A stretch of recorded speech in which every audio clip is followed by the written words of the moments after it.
It's that time again. The annual conference of the American Society of Ag Consultants, otherwise known as ASAC, is going to be held in Fort Myers, Florida, this November 4th and 5th.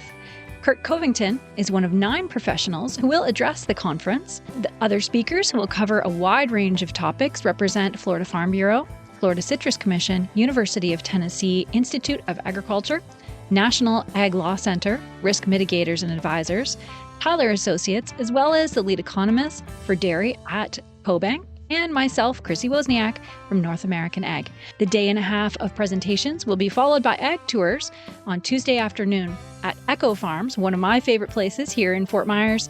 Attendees will experience farming at its most creative, with unique demonstrations, plants, and techniques being used to help farmers and urban gardeners in developing countries.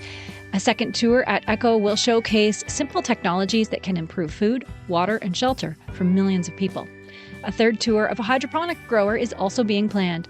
For more information and to register, visit www.agconsultants.org. That's www.agconsultants.org. See you there. Today's Ag Spotlight episode is sponsored by Energrow. Energrow's oilseed pressing system helps farmers crush their feed costs. The easy way to make fresh, homegrown, high-quality meal, plus expeller pressed oil right on the farm. The fully automated turnkey Crush Pro is easy to set up and run 24/7. To learn more, go to energrow.ca.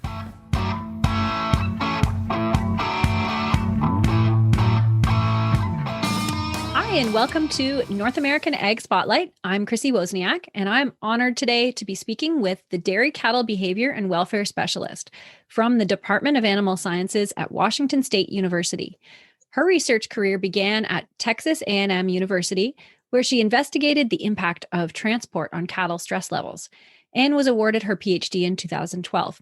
Since then, she's authored over 17 peer-reviewed publications in prestigious academic journals. She's also regularly featured in trade press discussing recent scientific breakthroughs. I'd like to welcome Dr. Amber Adams-Progar. Thanks so much for being here today. Oh, thank you, Chrissy. It's my pleasure. I'm happy to be here. Thank you. So can you tell me a little bit about yourself and your work? Oh, yes. So I'll start out with, I'm originally from Wisconsin. I've got dairy in my blood from the get-go. So I grew up on a small dairy farm. Really involved in animals. Like that was my passion. It's just working with animals. And it was such a joy. And I learned so much. I did FFA and 4-H, and got involved in all sorts of youth organizations working with animals. And right when I was starting to get old enough, right, to really get involved in the nitty gritty besides, shoveling manure, right? Grandma and grandpa, it was their dairy farm. They decided that they had to sell out, right? And so I was pretty devastated because I was excited to get involved in more of the business part of it. And so when it was a couple of years after that, I asked my mom if I could, buy a heifer calf and raise her up and milk her out. And she said no. So that was that. But instead, this is a side story, but instead she said I could have, 2 rabbits. But by the time I graduated, right, as a senior in high school, I had over 100. So wow. But no, I loved working with animals so much. And, I started out pre-vet. Went to River Falls in Wisconsin, and I thought, oh, this is what I want to do. I want to be a veterinarian. That's what I always wanted to do. And I took an animal behavior class, and that changed everything for me, right? Wow. I never knew that was even a field of study that I could look into, right? So told my mom and dad, I'm not even going to apply to vet school. This is what I want to do. I want to go to graduate school. I want to make a difference. I want to work with farmers. And, I want to figure out how we can improve quality of life for our animals that we use, and also provide a better product, right? Like it goes hand in hand. So that's where I started out, looking at animal behavior. Unfortunately, at that time, there weren't a lot of, graduate schools or programs where you could look at behavior in livestock. So I had to settle for lizards. Oh, wow. So I studied lizard behavior for my master's, and then ended up working on my PhD, like you said, at Texas A&M, and worked with dairy cattle and just never turned back. Like that, it is very apparent that that's what I was meant to do, was to look at dairy cattle behavior, figure out what we could do to make things better, right? Mm-hmm. So when I say things, I mean management practices, right? What kind of management practices can we improve to help our livestock be healthier, to help them, exhibit behaviors that are normal for them, right? And ultimately then produce better. So in a nutshell, that's what our program here is all about. Right. Wow. That's really cool. So, so are there in your research that you've done over the years, have you figured out, are there actually reliable ways to measure stress in cattle? That's an excellent question. The ultimate goal, right, is to figure out what are those reliable indicators, because Mm-hmm. there's a lot of evidence out there, when we look at things like cortisol, right? I'm sure, a lot of people listening to this can relate. We hear about cortisol and stress in humans all the time, right? Mm-hmm. The idea being that as you're stressed, your cortisol concentrations go up and your immune system takes a hit, right? Your immune system, its efficiencies decrease. So, in cattle, for example, it's the same concept. One thing, though, is that cortisol can be released whether you experience a good stress or a bad stress. Now, I'm sure a lot of people are wondering, right? What do you mean by good stress, right? Because they think, oh, there's just stress. That's not the case. So I'll give you an example. We're here in Washington State, right? Washington State University's mascot is a cougar. So with that context, if I were out to take a run, right? I was running through the woods and I'm getting exercise, right? I'm putting stress on my body. That is a good stress, right? That's what we would call like eustress. Okay. That stress is good.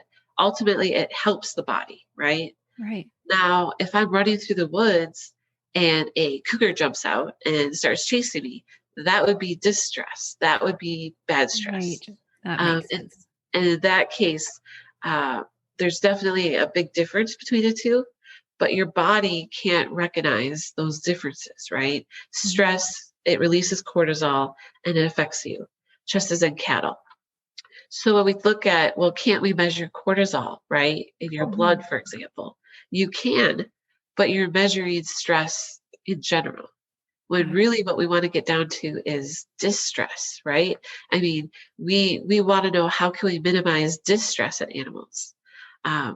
One of the best ways that we've figured out so far is, behavior, for example. If you look at an animal's behavior and how that changes, that could tell you a lot about what's going on with that animal, right? So, eating behavior.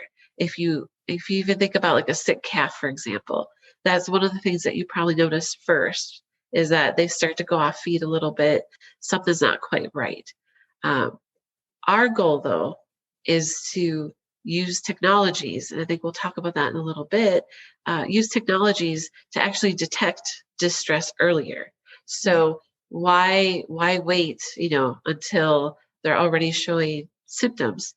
Is there a way that we could detect it sooner? But when it comes back to your question about reliable indicators, we're still working on it. Behavior obviously is a very good indicator, with the caveat that cattle in particular are prey animals, right? Right. And they don't want to show vulnerability. And so by the time they're actually showing behavioral changes, sometimes they've already been sick, for example, for a while, or been under stress for a while. So that's one of our difficulties. We are looking at other blood components that we can actually measure, right? So, I've worked on a couple of studies where we're looking at the immune system. So if there's certain parts of the immune system that we can measure in blood, that would tell us, okay, this animal is experiencing stress and it's affecting their immune system, that could be beneficial. So Right. it's a tough question because Yeah. we're not quite there, but that's why we're working on it. Yeah, that's right. And it's so fascinating. So, how are those technological advances in dairy management impacting cattle behavior and well-being then? You bet. So, yeah, you obviously my experiences with dairy, but I'm sure other livestock species have their own technologies that they could look at. But in dairy, we use systems, right? So activity monitors that typically were developed for heat detection, right? Super helpful because instead of someone having to, visually assess animals or whatnot, they can use technology to Mhm. essentially send them alert on their phone saying you need to check these animals, right? Uh, because we have that technology already, they started to build in part of you can look at behavior in regards to sickness. So instead of just getting an alert about a cow that might be in heat, you can now get some alerts that say you need to go check this cow. We think she might be sick, uh, which is great, right? Yeah. um, Now, obviously, these technologies could be kind of pricey, right? It takes money, obviously, to put them on your farm. Our goal, at least in my lab, is to say, okay, if a farmer or a rancher invests in this technology, we want to make sure that they get the best bang for their buck, right? Like, Mhm. I want to make sure that all of the data and information this farmer can get, he or she gets, right? And they can use that to their advantage. Um, so, one of the areas we're working on right now is it's nice that these technologies could give you a sick alert, but it doesn't tell you exactly what to look for. Mhm. Right? It just says you need to go check this animal. It could be sick. One area we're working on right now in dairy cattle is digital dermatitis or lameness, right? Right. So that we can say, okay, are we able to detect, the onset of digital dermatitis, for example, where you could get an alert on your phone that says, "Go check cow 272. She might have digital dermatitis." Wouldn't that be awesome, right? Right. Yes. Uh, Yes, absolutely. Because now when you think about labor, you can focus in and say, okay, I know that I need to go check her feet, Mhm. instead of trying to run through the whole list of what could be wrong. So we have a lot of hope and a lot of ideas. Another idea along with digital dermatitis is also looking at thermographic imaging. So we're just finishing up a study on that where we're saying, Oh, that's okay, cool. yeah, Mhm. and to take it one step further. So if you think about someone that's milking or walking the pens, right? They could use thermographic imaging to detect, is there something wrong with this hoof or this foot? Right. Uh, in the parlor, for example, what if you could do that? But what if now these are crazy ideas, right? These Mhm. are, those are the golden stars that we're trying to shoot for. But what if you can make it automated where they walk into the parlor and there's Right. automatically a thermographic imaging that occurs on all their feet and reports back to you if someone looks suspicious. Oh, that would be amazing. What did Yeah. it? Wow. Yeah. Oh, that's So cool. I mean, those are things we're looking at technology-wise, where we already have some of these tools in place. Why not take it a step further? Right. Wow. So I know calf mortality is a serious issue, and I've read that your team's long term goal is to lower calf mortality to 5%. And that's a significant improvement over the current rate of almost 8%. So, how are you going about tackling this?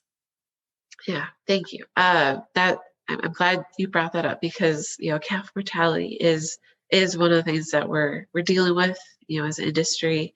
Um, there's so many factors that go into it that it's tricky, right? Mm. The one factor that we're kind of keyed in on is housing in particular. So you think about a calf, especially in the dairy industry, a prewean calf, and you say, okay, during that time frame, especially those first couple weeks, first month, right? They're very susceptible to disease. They're also very susceptible, though, to changes in temperature, right? Mm-hmm. So as their environment changes, that has a greater impact on them. When you think about a calf, we have nutrition plans that we follow, and we say, okay, for this calf to grow like I need it to, I need to provide, this much milk, for example, this much grain. Well, that's the energy that we expect that calf to need. But when there's unexpected changes in temperature, for example, that calf then has to divert more energy to maintaining body temperature rather than growing. And that's the last thing we want, right?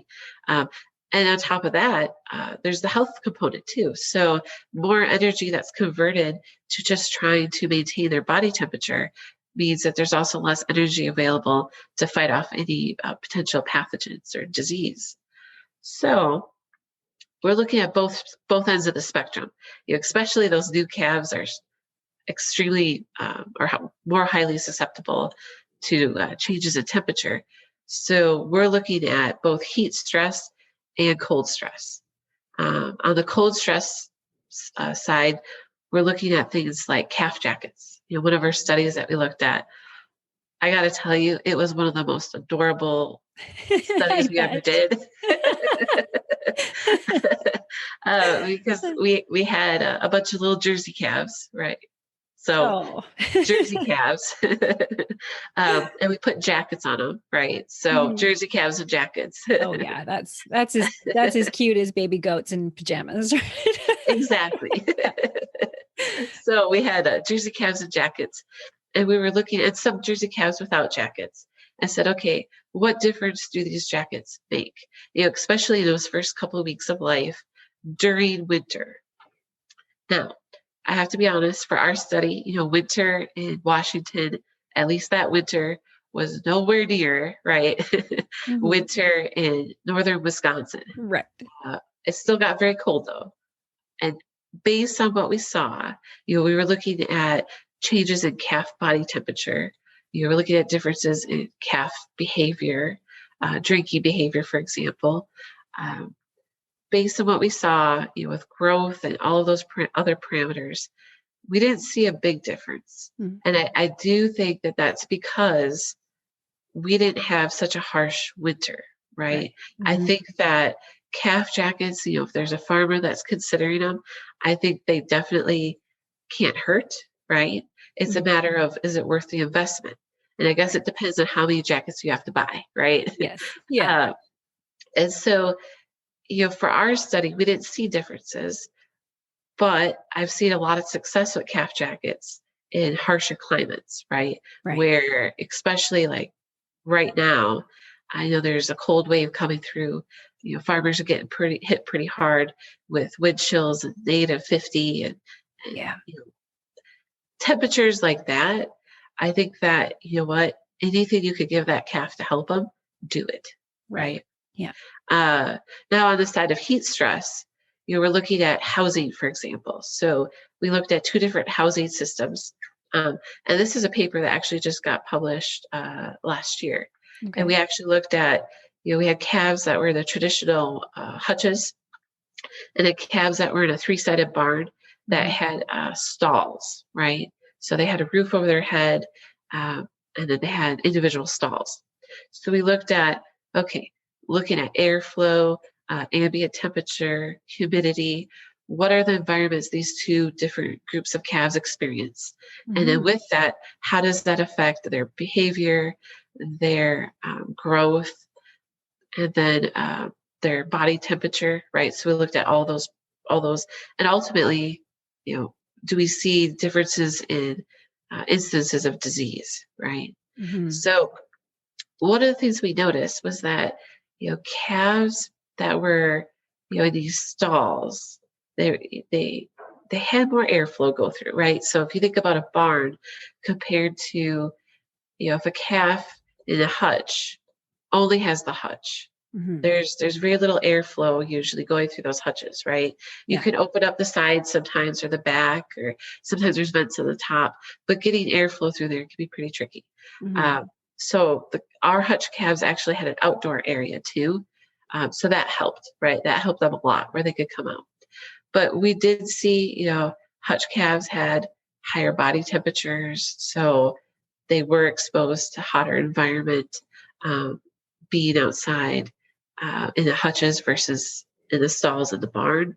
Mm-hmm. But, and ultimately it seems, calves that were in the stall seemed to do a little bit better than ones that were in the hutches. Wow. On multiple levels, right? Right. There's still, we still want to look into a little bit further. Ultimately, the goal is not for us to tell a farmer how to house their calves. Yeah. Our goal is to say, you need to do what's best for you and your farm. So we're going to help you figure out how to make that work the best we can, right? So if you're a farmer that's using hutches, I'm not saying ditch the hutches, right? Yeah. It's okay, what can we do?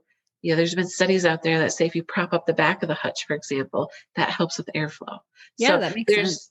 Right? There's tricks that we can use to help make, different environments work for the calf. We just need to figure out what those are and then share those. And that's another part of what we do. It's not just about research, it's about extension, right? 70% of my job is extension.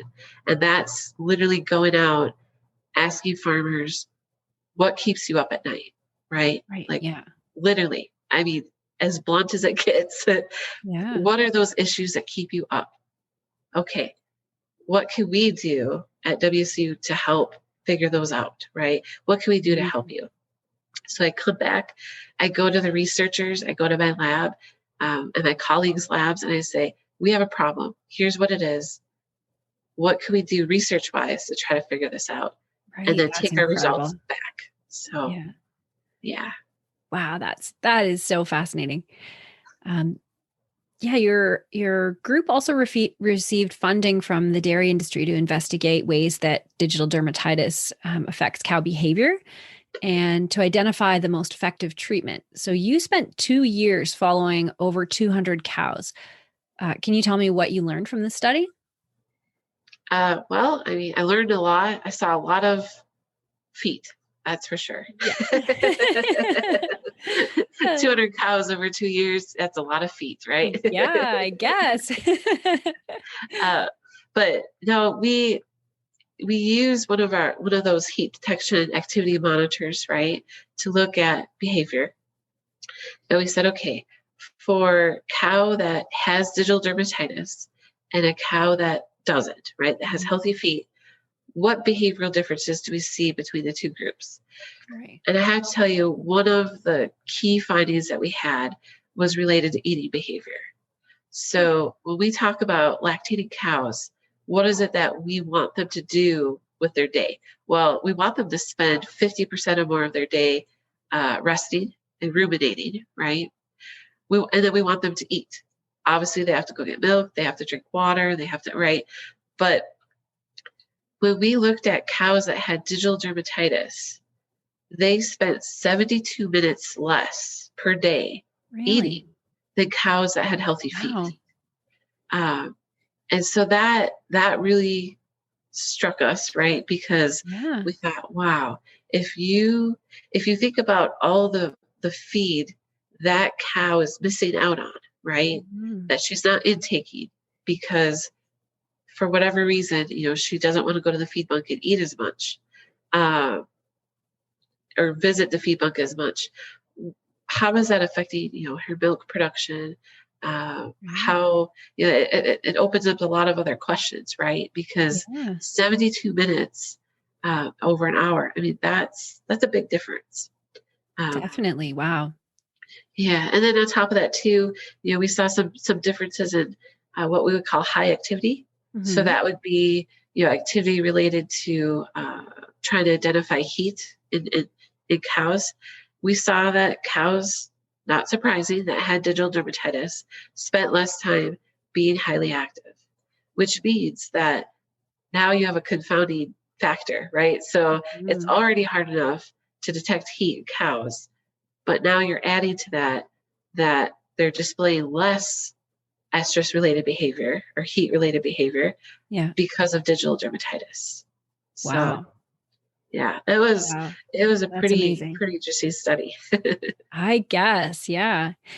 And you've hosted a number of workshops and training events where the practical outcomes of your research are provided to the ag community. So how does someone find out more about these? Yep. So we're working right now. I'm working on updating my website, my webpage through the Animal Sciences Department. We There's a lot of our things get posted out, particularly through dairy newsletters and things like that. Mhm. Um, One example is we do have a WCU dairy newsletter that people can sign up for. I mean, anyone could go online and sign up for it. Um, and it's a collection of articles that different dairy researchers in our department throw together and kind of lay some things out there of, okay, here's what's going on in the lab. I'm sure you're not super interested in the highly technical jargon that we have. Here's the take home messages. Here's the stuff you really need to know, right? Yeah. um, but that's how we try to get word out. Sometimes though, it's me making a phone call. Right. Yeah. Right. Yeah. For sure. um, but because we've worked in areas too, with like pest bird management, Mhm. um, which is a big hot topic for a lot of people too, uh, because we're talking about the best way to minimize the damage that pest birds cause, Yeah. but doing it in a way that is sustainable, right? In Mhm. more environmentally friendly, socially acceptable, you know, Yes. all of those things. So we've had some workshops where it was so neat because we presented different options, right, for Mhm. farmers and said, here's some different options you might want to try for pest bird deterrence on your farm, right? And so we had uh, a research group come out that had a drone, and so they Mhm. use a drone to scare off and deter pest birds, right, from coming back to the Great. farm. So they demonstrated that. We had a falconer come out, so a professional That's falconer, cool. right? Yeah. And so he had his bird out and showed him how this would work. We had a gentleman that uh, he builds nest boxes for American kestrels and for owls. And Mhm. he noticed that in vineyards and orchards, you would put these nest boxes up and you would attract native raptors to your Hmm. farm, and it Wow. would keep pest birds away. It doesn't Oh, get that's much more amazing. environmentally friendly than that, right? Right. Yeah. Yeah, that's so smart. Right? Yeah. But anyways, so those are some of the workshops that we did related to those activities. Is okay, here's some different options. Here's the people that are doing these things. Um, Meet them, talk to them, figure out if this is something that you want to try. Once again, we're not here to tell you what to do. We're here to give you your options, right? Mhm. Um, yeah. Uh, and then there's also our on-farm work with safety. So that's Mhm. obviously a hot topic as well. And so we developed this leads training, we call it Leaders Enabling Advanced Dairy Safety. And Wow. so we essentially, it's a train the trainer program, and it's all focused on just the safety aspect of working with dairy cattle in this example. Mhm. And it's all focused on data. So we have data from Washington State uh, Labor and Industries that says, here's the most common animal-related injuries that occur in dairies. And we Mhm. took that out and we said, okay, here's the top 5. We bring awareness to, right, these are the top 5. And then we say, how can we try to avoid or minimize our risk Right. for these injuries? But I'm talking your ear off so much. Oh, this is great. Yeah, this is great. I just love your passion. Yeah, and I guess that our my next question is about animal extremism. So it Yep, has become a real problem in the dairy industry, yep. and as it is for most in agriculture that deal with animals, what advice do you give to producers about handling this? My first piece of advice is to obviously know your resources, right? And so to know if you're ever approached or feel like you're being interrogated or you get into a situation like that, one thing is to know your resources, and it's better to be proactive than reactive. And so one example would be, if there's opportunities, like in the dairy industry, some associations will offer media training, right? Mm-hmm. Where you can kind of learn a little bit of how to handle those situations.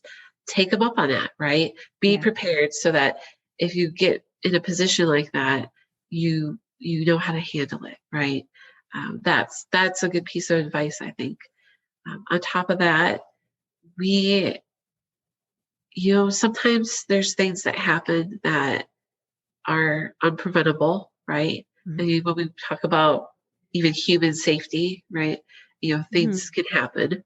I think that it's important that we help share a message about how we as an industry are trying to minimize those risks as much as possible. And Yeah, so that's a good point. even with animal welfare, right, and animal well-being, there's so many messages that aren't getting out there, and it's tough. So I'll give an example. When I was in Wisconsin growing up and everything, I loved, June is dairy month, right? And so June was like my favorite month. It still is. Yeah. and so I loved June dairy month, and I would always help out because every county pretty much had this breakfast on the farm, right? And so you would go to a dairy and you would have, it was open to the public. You would have breakfast, you'd meet the farmer. It was just awesome, right? Like it was such a great opportunity for the public to see firsthand, right? Mm-hmm. So when I moved to Washington State, I started in June, and I was all pumped up for June Dairy Month. And I said, "Where's the nearest breakfast on the farm?" Right? And they said, "What?" Yeah. Oh, wow. Yeah. So I explained what I was talking about, and they said, "Well, we can't do that here." And so when I started to dig deeper, I guess one of the take-home messages too for farmers and ranchers and livestock producers is that I use a scenario of more and more people, especially the general public, is becoming more and more detached from agriculture and livestock production. So part of the problem is that they have no firsthand experience. Right. And I think that we as an industry really need to work on giving them that firsthand experience somehow, right? Obviously, bringing them onto farm is a liability. It is risk. That's the riskiest, right? But it's also the most impactful. Yes. So if you take, school children through a farm, we do that at the WC Dairy. We'll have school groups, not right now because of COVID, but, we would have groups come through, and you could teach the children, but as well, their chaperones, right? Their parents, or the adults that are there. And you could say, this is what we do, and this is why we do it. You could field questions. You can, I'll give an example. We had a school group come through, and there was a misunderstanding where they thought that what they saw on the udders in the milk parlor, right, was blood, and it wasn't, right? It was iodine. And so that's funny. So, there's things like, because they could have left that farm with this horrible image of, this is what it's like. Right. And luckily we could have those conversations and say, no, it's not, right? What you're seeing, this is what actually is going on. It's actually helping the cow. So that's a really good point. Yeah, getting that message out is so vital. And however you feel comfortable, as the farmers and ranchers and livestock producers, however they feel most comfortable, whether it's a virtual tour or if it's, once things open up more, if there's a chance to even reach out to the community somehow, any opportunities like that, take them. I don't think that this is a good time for us to shy away from that. Yeah, definitely. Yeah, that's great advice. So I have one more question for you. What do you want your legacy to be? How do you want to be forever remembered by our industry? Yeah, that is a pretty difficult question. Mm-hmm. So I think that I want my legacy to be that, Amber was an advocate for farmers and for animals. The exciting part, right? I think what I really love about my job is that I love working with animals. I appreciate animals. I appreciate what they do for us, right? And I love working with farmers, and I appreciate what they do for us. And I have the pleasure of being able to work with these animals, figure out what would make, quality of life better for them. And I get to work with these farmers and help figure out what they could do to help make quality of life better for animals. And it makes their quality of life better too. Right. Yeah. And that's something that I really like about a lot of the articles that I've read about you is that you'll outline the benefit to the cows, and then you'll also do like what the farmer will save if they implement it. And you actually, in a lot of cases I've seen real dollar amounts. And I think that's really cool because we can't just have, airy-fairy ideas. It has to impact the farmer. So I think that's really honorable and really, really important. Yeah. Thank you. No, I think it's important too, right? Because Mm-hmm. it really goes hand in hand, and it's a win-win. And that's another thing, with where the fact that, we can make changes management wise that not only help our animals be better, do better, right? Live better, Right. but then it also helps us as keep our business going. I mean, that's the perfect, That's it. Yeah. But that's what I want. I want to be known as an advocate for farmers and for the animals. Right. And you know what? And for the workers as well, right? All of our employees that help us on our farms, probably one of the best things we can do for them is help keep them safe and all, making, trying to minimize risk as much as possible. Right. Yeah. Yeah. Very cool. Well, thank you so much for joining me today. Yeah. And thanks to everybody who's watching or listening. And if you want to learn more, you can go to northamericanag.com/dairy wellbeing, and the links will be provided in the notes below as well. So thanks so much. Thank you so much. I appreciate it. And have an awesome day. Yeah, you too.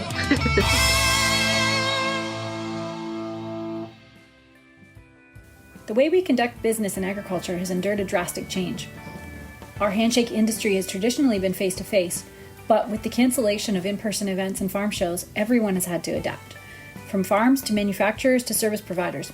With a dizzying array of marketing and digital business choices, you need to make the right decisions or risk not being seen at all. If you need advice or a customized plan for your business, don't hesitate to reach out to me at chrissywozniak.com or chrissy.info, because that's easier to spell, CHRISSY.info. Don't risk not pivoting your business. Find the path that will take you into the digital space and be seen by our industry.